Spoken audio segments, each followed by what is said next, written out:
रूडी जी से, जब आपने खुद करोड़ों का पैसे का लागत से शुरू हो गया प्रशिक्षण की आपने ड्राइवर प्रशिक्षण केंद्र बनाया, भारत सरकार के मंत्री उप मुख्यमंत्री सुशील मोदी, रूडी जी खुद सभी लोग उद्घाटन किए, तो एकलौता प्रशिक्षण केंद्र बंद क्यों हो गया? क्यों? पैसा कहाँ गया? एक दूसरी चीज, रूडी जी से मेरा आग्रह है कि आप गाली दें हमको, राजनीति के हैं।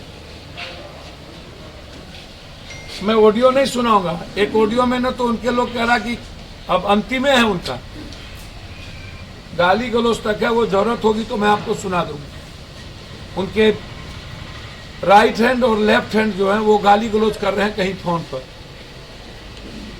जितने अभ्रम शब्दों का यदि मुझे गाली देने से और पप्पू यादव को मरवा देने से यदि एम्बुलेंस फ्री हो जाए बिहार में और दवाई और नर्सिंग होम, तो मरवाने की जरूरत नहीं पड़ेगी, हम खुद ही आत्महत्या कर लेंगे, आप चिंता न करिए, या हम ही संन्यास ले लेंगे, बिहार छोड़ देंगे, कसम खा लेंगे कि कभी हम आएंगे ही। तीसरी चीज, उन्होंने पत्र में लिखा कि हमारे और एम्बुलेंस चल रहे हैं, ये एम्बुलेंस ड्राइवर का नहीं।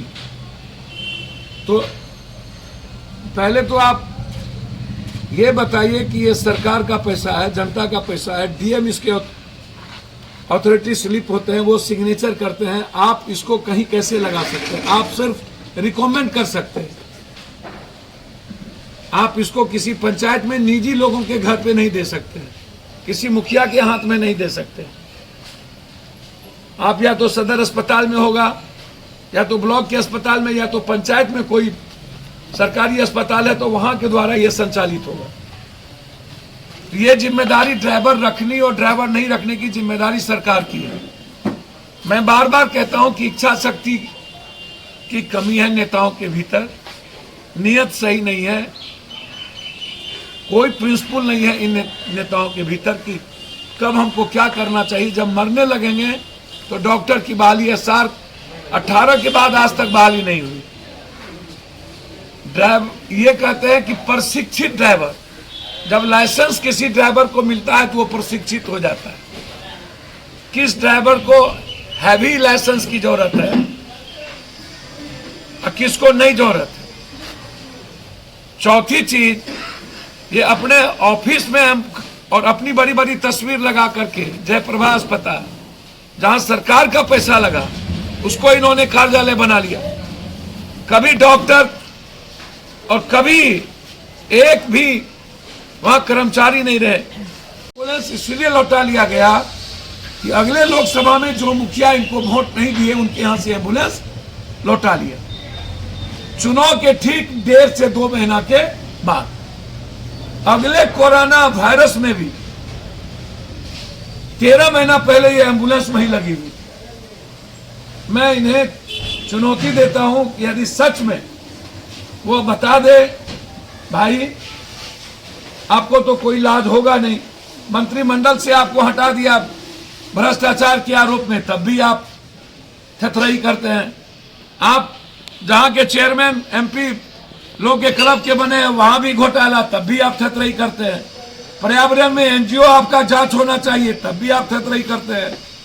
आप के बारे में आप किस किस को क्या किए हैं मैं उस पर नहीं जाऊंगा, आपके तरह मैं ओछा नहीं हूं। कभी बीपीपा के भरोसे, कभी जनता दल, कभी बीजेपी के भरोसे, अनुकंपा पर जीतने वाला, जिनका अपना कुछ हो ही नहीं। अब वो हमें राजनीति तो मोदी जी भी करते हैं बनारस में आके, राजनीति तो गुजरात जी भी आके चुनाव लड़े। हिंदुस्तान का शरद जी से लेके मधुलिमय, मुफ्ती मोहम्मद सईद,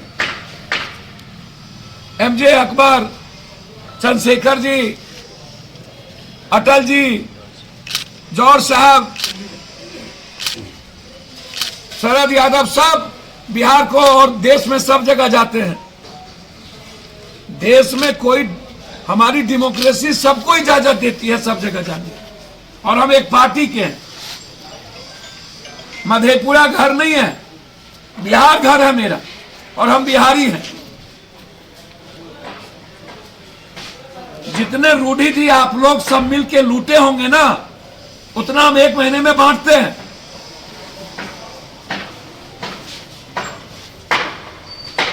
एम्बुलेंस की बात करते हैं, छपरा में जितनी घटना घटी, पप्पू यादव ने 50,000 से लाख लाख रुपया पहुंचाए, और वो सारे प्रूफ के साथ। आप एक भी मर्डर और घटना में आज तक नहीं गए। लिस्ट फिरहस्त है। हमारी कोई निजी दुश्मनी नहीं है, लेकिन मेरा सवाल है कि जो एम्बुलेंस का पैसा आपने चलवा के लिया, वो कहां रखा? एफआईआर होना है। वो आप निजी पैसे कोष में नहीं रख सकते थे। सरकार का पैसे का गबन हुआ है, तो जब सरकार के पैसे का गबन हुआ तो एफआईआर होगा ना, इंक्वायरी होगी ना। और जब आपको ड्राइवर नहीं हो सकता, मोदी है तो मुमकिन है, तो फिर आप रिजाइन कर दीजिए।